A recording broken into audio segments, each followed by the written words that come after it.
अस्सलाम वालेकुम। मनहूस कौन? एक बादशाह को बताया गया कि आपकी रियासत में एक ऐसा मनहूस शख्स है कि अगर कोई उसका चेहरा देख ले तो चेहरा देखने वाले को सुबह से शाम तक खाना नसीब नहीं होता।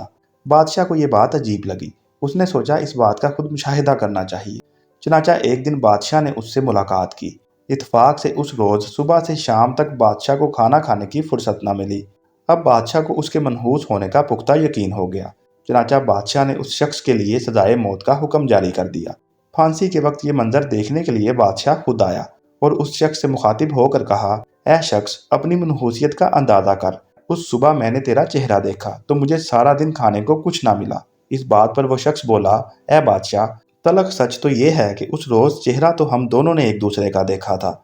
मेरा चेहरा देखने पर आपको सिर्फ एक दिन खाना नहीं मिला, लेकिन आपका चेहरा देखने पर मुझे तो मौत मिली है। खुद सोचिए, हम दोनों में से ज़्यादा मनहूस कौन है?